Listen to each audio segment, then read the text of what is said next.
Hello smarties, welcome back to SC educator class 9-10th। आज हम continue करने जा रहे हैं एनसीईआरटी क्लास 10 का mathematics chapter 2 that is polynomials.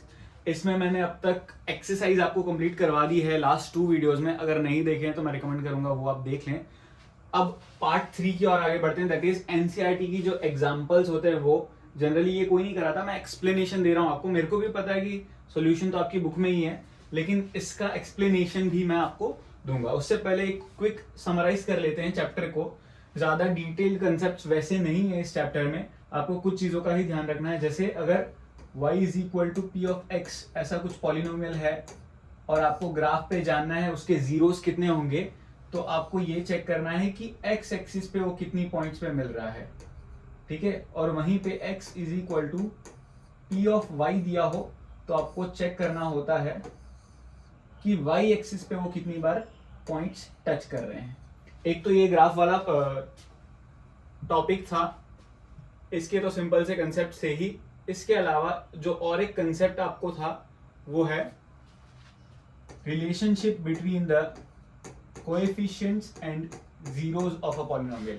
एक जनरल क्वाड्रेटिक पॉलिनोमियल ऐसा होता है ax square plus bx plus c equal to 0 के फॉर्मेट में, जहां पर a, b और c क्या है, a एक्स स्क्वायर का कोएफिशिएंट, b x का कोएफिशिएंट और c एक कांस्टेंट टर्म। और एक क्वाड्रेटिक पॉलिनोमियल के दो जीरोस होते हैं, दो रूट्स होते हैं, यानी ऐसी वैल्यूज जो मैं x की जगह पुट कर दूं तो रिजल्ट मुझे 0 मिल जाए। और उन दो जीरोस को जनरली अल्फा और बीटा से डिनोट किया जाता है। तो ये जो ए बी सी है और ये जो अल्फा बीटा, इनके आपस में कुछ रिलेशनशिप है। वो क्या है कि इन जीरोस का जो सम है यानी अल्फा प्लस बीटा वो होता है माइनस बी बाई ए के बराबर। अब यहां पर बहुत इंपॉर्टेंट, जो माइनस का साइन है वो फॉर्मूला का है वो अलग है, और बी की वैल्यू कई बार माइनस में होती है वो अलग होती है। ये साइन का बहुत ध्यान रखें। दूसरा important topic that is product of zeros, जो कि होता है c बाई ए के बराबर, ठीक है। ये दो चीजें थी और एक एडिशनल मैंने फॉर्मूला लिखवाया था। अगर आपको सम ऑफ जीरोस या फिर जीरोस दे दिए हो और पॉलिनोमियल बनाने के लिए बोले, सिर्फ पॉलिनोमियल दिया हो और जीरोस ढूंढना हो तो मिडिल टर्म स्प्लिटिंग से आप कर लोगे, मुझे भरोसा है। लेकिन पॉलिनोमियल बनाना है तो उसके लिए क्या फॉर्मूला बताया था, x square minus sum of zeros. अब जीरोस अल्फा बीटा हो तो अल्फा प्लस बीटा भी आप लिख सकते हो, लेकिन जीरोस कई बार अलग भी हो जाते हैं कुछ हटके से, ठीक है। Sum of zeros into x plus product of zeros, ठीक है। इस तरीके से भी आप पॉलिनोमियल बना सकते हो। ये थोड़े थोड़े कंसेप्ट्स थे जो मैंने आपको बताए थे। अब जब थोड़े से मैंने कंसेप्ट बता ही दिए हैं तो क्वेश्चन से इनको और ज्यादा अच्छा कर लेते हैं, मजबूत कर लेते हैं। जैसे कि हमको दिया हुआ है, अब ये भी again y is equal to P of x के फॉर्मेट वाली चीज दी हुई है। तो अगर ऐसा होता है तो मैंने बताया था x एक्सिस पे आपको चेक करना है कितनी बार पॉइंट मीट कर रहे हैं ग्राफ पे। तो यहाँ पर सिर्फ एक पॉइंट पे मीट कर रहा है, इसलिए फर्स्ट का आंसर क्या आएगा, 1। यानी कि यहाँ पर मेरे को पूछा था कि इस ग्राफ में कितने जीरोस है, y is equal to P of x दिया था, इसीलिए p ऑफ x का मतलब पॉलिनोमियल ऑफ x। तो यहाँ पर x एक्सिस पे चेक करना है, सिंपल ये याद रखेंगे। अगेन x एक्सिस पे चेक करना है, 1 पॉइंट 2 पॉइंट, तो कितने जीरोस हो गए, 2, 1 2 3, 3 पॉइंट, सो जीरोस कितने हो गए, 3। यहाँ पर सिर्फ और सिर्फ एक पॉइंट पे टच कर रहे हैं, सो अगेन 0 हो गया, 1। सिर्फ एक पॉइंट से टच होके जा रहा है जस्ट, सो याद रखेंगे यहाँ पर जीरोस होंगे सिर्फ एक ही, 1 2 3 4, 4 पॉइंट पे टच कर रहे हैं, सो जीरोस कितने होंगे, 4। इस तरीके से बस नंबर ऑफ जीरोस लिखने थे, बड़ा ही आसान सा एग्जांपल था। आगे बढ़ते हैं और अच्छे एग्जांपल्स की तरफ। ये कुछ अच्छा क्वेश्चन हुआ, देखेंगे। Find the zeros of quadratic polynomial. एक तो इसके जीरोस ढूंढने, यानी क्या करना है, middle term splitting, which is x square plus 7x plus 10। इसको करने का तरीका क्या था, dash into dash should be equal to your first term into last term. First term का कोएफिशिएंट मेरा 1 है, लास्ट टर्म का 10, वो 10 into 1 is 10, and dash plus dash should be equal to your middle term which is 7।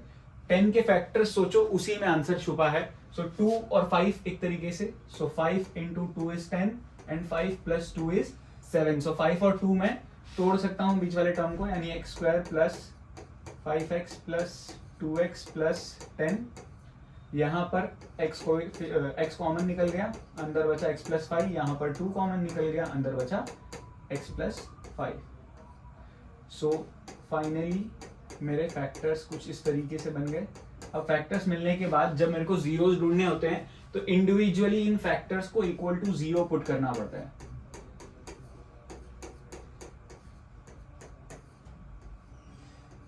सो इससे मुझे x की value क्या मिली, एक तो -5 और एक x की वैल्यू क्या मिली -2।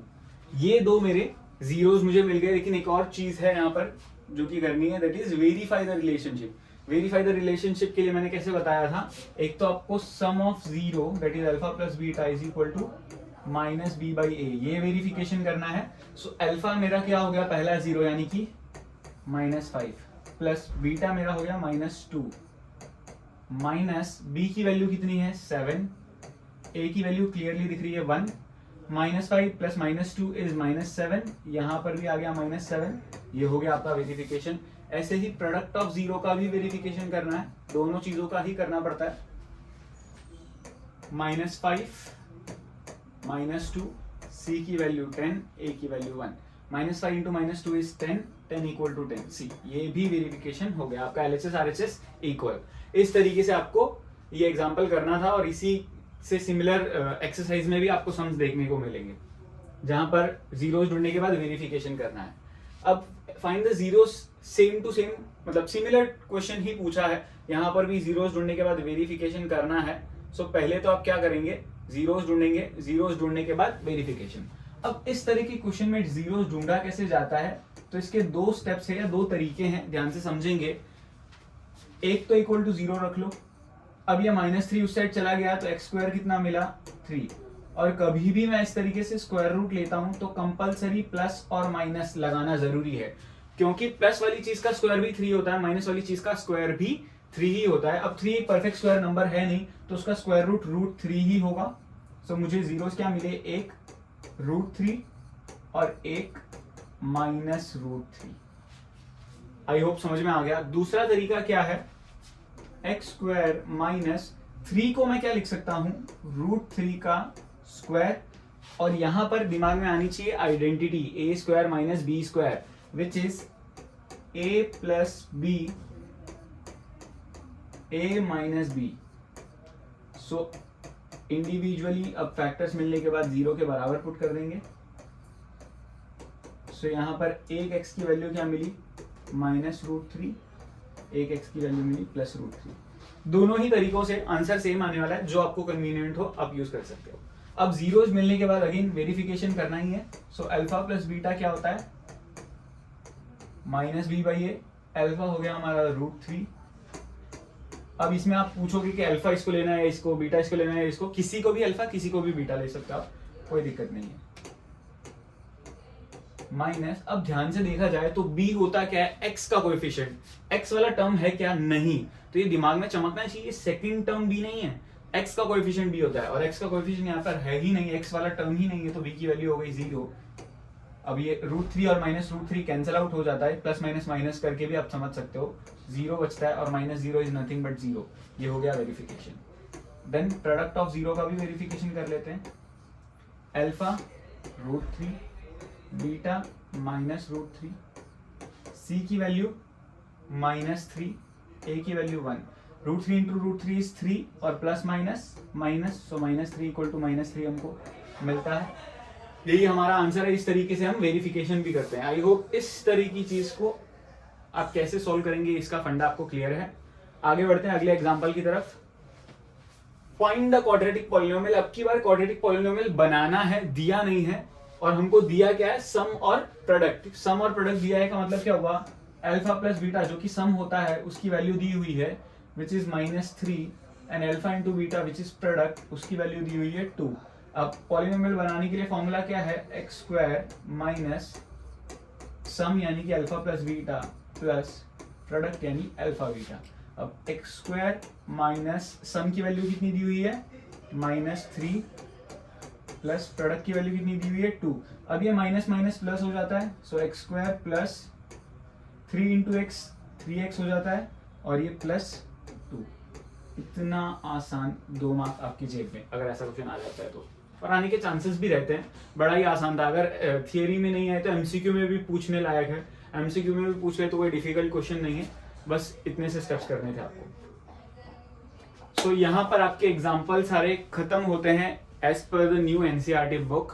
पुरानी में हो सकता है आपको क्यूबिक पॉलिनोमियल के भी sum of zero, product of zero etcetera concept हो, लेकिन नई बुक में आपको इतने ही थे। आई होप सारी चीजें आपको समझ में आई होगी। Thank you so much for watching. Subscribe to our channel, share it with your friends, like तो जरूर कर देना। Thank you again.